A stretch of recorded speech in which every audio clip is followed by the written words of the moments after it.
Welcome back to my new vlog. I hope so कि आप लोग सब ठीक ठाक और खैरियत से होंगे और बहुत मज़े में होंगे। तो आज का टॉपिक मेरा कुछ थोड़ा सा इंटरेस्टिंग है, क्योंकि मैं आज आप लोगों के साथ एक बात शेयर करना चाहती हूँ कि ससुराल में जो एक लड़की होती है उसके लिए सबसे बड़ा जुल्म ये नहीं होता कि वो सबसे ज़्यादा काम करती है, क्योंकि देखो काम तो देखो हर कोई करता है, लेकिन इसका मतलब ये नहीं कि वो सिर्फ जो काम कर रही है वो ही उस पर जुल्म होता है। असल जुल्म उस पर वो होता है जो उसके ऊपर डाला जाता है, या यूं बोलो कि एक घर की जिम्मेदारी ज़बरदस्ती उसके ऊपर थोपी जाती है कि नहीं तुमने ये काम करना है। चाहिए उनको 16 साल 17 साल की लड़की ससुराल वालों को, लेकिन असल में वो ये चाहती हैं कि उनको जो है तजुर्बा जो है वो 50-60 साल की औरत वाला हो। तो ऐसा तो मुमकिन हो नहीं सकता, बल्कि उस लड़की के जो 10-15 साल जो इतने खूबसूरत तरीन दिन होते हैं जो उसको अपने लिए गुजारना चाहिए, अपने शौहर को टाइम देना चाहिए, अपने बच्चों की परवरिश करनी चाहिए, जो कि उसको बिल्कुल भी इस चीज़ पे लगाया ही नहीं जाता, ना उसको बताया जाता है, बल्कि उसको ये बताया जाता है कि तुमने ये घर के काम करने हैं, तुमने ये जिम्मेदारियां उठानी है, तुम इस घर की बहू हो, तुम्हारे पे ये फ़र्ज़ है, तुम कोई आएगा तो तुम्हें उसका ख्याल रखना है, तुम्हें ये खाना पकाना है, तुम्हें इतनी रोटियां, मतलब कि सुबह 9 बजे हमारे यहाँ उठा जाता है तो तुमने सुबह उठ के 9 बजे चाय बनानी है, 11 बजे जो है तुमने जो है ना घर के सारे काम वाम करने हैं,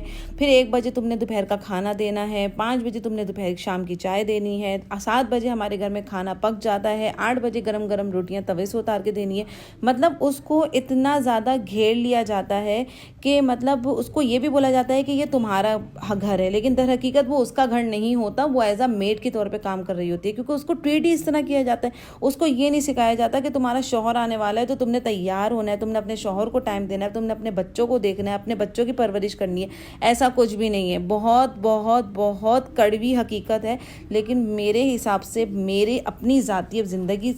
से भी मैं बहुत ज़्यादा मेरा तजुर्बा है कि ये जो है ना ये ससुरालों में ये बातें होती हैं, और जब तक ये बातें जो है ना होती रहेंगी, जब तक लड़की अपने लिए कोई चीज़ जो है ना हासिल नहीं कर सकती, क्योंकि जब वो अलग होती है बहुत ज़्यादा सेक्रीफाइस कर करके तब तक उसकी इज्जत और उसका वक़ार बिल्कुल ख़त्म हो जाता है, और आखिर में उसके मुंह पे ये सारी बातें मार दी जाती हैं कि तुमने किया क्या है। अपनी मर्ज़ी के कपड़े नहीं पहनो, ये मत खाओ, यहाँ मत जाओ, उससे बात मत करो, अपने माँ से बात नहीं करो, अपनी बहनों से बात नहीं करो क्योंकि वो भड़का रही हैं, उसको मत बुलाओ वगैरह वगैरह। मतलब जॉइंट फैमिली में अगर बड़े सब बच्चों को अगर एक नज़र से देखें तो मैं ये समझती हूँ कि किसी औलाद में कोई नाइत्तफाकियाँ बिल्कुल भी नहीं होंगी, बल्कि एक तराजू में तोलें, एक नज़र से देखें कि नहीं, अगर ये हमारी बड़ी बहू है तो ये छोटी बहू के साथ भी ऐसा कोई बुरा नहीं होना चाहिए, जो कि मैं बड़ों के साथ जो है ना बास टाइम जो है बहुत अच्छे रवैये इख्तियार हो जाते हैं। और मैंने अपनी ज़िंदगी का सबसे बड़ा तजुर्बा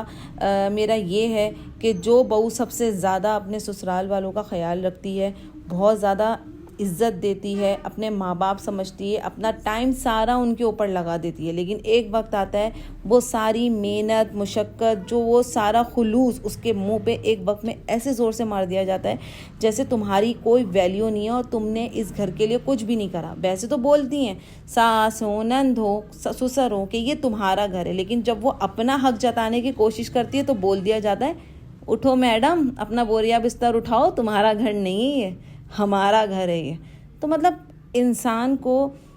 जब किसी की बेटी लेकर आते हो तो मैं ये कहती हूँ कि उसके साथ अच्छा इखलाक रखो, अच्छा रवैया रखो, ताकि वो भी तुम्हें अपनी माँ समझे। सासें हर कोई बुरी नहीं होती, पांचों उंगलियां बराबर नहीं होती, लेकिन कुछ हकीकत यही है जिसको तस्लीम करना बहुत मुश्किल है, लेकिन इसको तस्लीम करना चाहिए, क्योंकि बहुत उमूमन घरों में जो है इसी तरह के लोग अभी भी मौजूद हैं। दकियानूसी ख़यालात के लोग हैं जो कि शौहरों के साथ एक प्लेट में खाने तक नहीं देते, यहाँ तक कि उनको ये बोला जाता है कि हमारे यहाँ जो है रात के 1 बजे 2 बजे कमरे में जाओ, उससे पहले जाने की ज़रूरत नहीं है। मतलब ये जो गलाजत है इनके दिमागों में, गंदी तरबियत है, मेरे नहीं समझ में आता ये किस तरह के लोग हैं। फिर मैं कहती हूँ शादी करते ही क्यों हैं अपने बेटों की, जब तुम्हें जो है अपनी बहू को अपनी बहू का बैठना अपने बेटे के साथ बुरा लगता है। बेटा अगर 2 बोल मीठे बोल दे तो भी बुरा,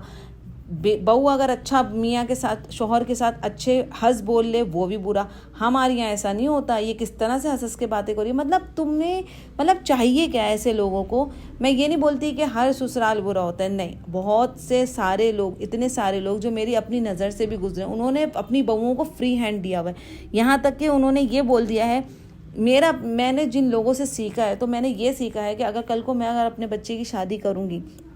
तो मैं अपने बच्चे का जब रिश्ता ढूंढने जाऊंगी, जब मुझे लड़की मिल जाएगी, तो मैं अपने बेटे से 10 कदम पीछे हो जाऊंगी। वो क्यों? क्योंकि उसको देखो, उसको अपनी लाइफ गुजारनी है, मुझे नहीं गुजारनी। मैं अपनी गुजार चुकी। लेकिन इसका मतलब ये नहीं है कि मैं हर बात पे इंटरफेयर करूं कि तुम क्यों घूमने जा रही हो, तुमने हाथ क्यों पकड़ा हुआ है, तुम एक साथ बैठ के खाना क्यों खा रही हो। हमारी यहाँ ऐसा नहीं। मैं कहती हूँ फ्री हैंड दे दो, बिल्कुल फ्री हैंड दे दो। ना उसको ताना मारो, ना उसको कुछ करो, ना उस पर किसी किस्म का प्रेशर डालो कि तुम्हारे घर की जिम्मेदारी। अरे शादी से पहले भी तो खुद ही करती थी ना, तो खुद करने में क्या जा रहा है? अगर सारी जिम्मेदारी उस बहू पे अगर डाल दिया जाए, तो मैं ये बोलती हूँ कि मैं तो समझती हूँ फिर तुम बहू नहीं लेकर आ रही, एज अ मेड लेकर आ रही हो, जो फ्री ऑफ कॉस्ट, जो मतलब बिल्कुल जिसको तनख्वाह भी नहीं देनी और सिर्फ बातें सुनानी है, और उसको इतना घुला दोगे, उतना घुला दोगे उसको कि बेचारी जब अपना वक्त आएगा उसको अपना घर बनाने का, तो मुझे नहीं लगता कि वो अपने घर जाके अपने घर के 4 काम अपनी मर्जी से कर सकेगी, क्योंकि वो इस काबिल नहीं रहती। ना वो अपने बच्चों को देख पाती है, क्योंकि बच्चों की एजें बड़ी हो जाती हैं। जब बच्चे बड़े हो जाते हैं तो हमारे यहाँ जॉइंट फैमिली में जब जाके जो है ना सबको अलग किया जाता है।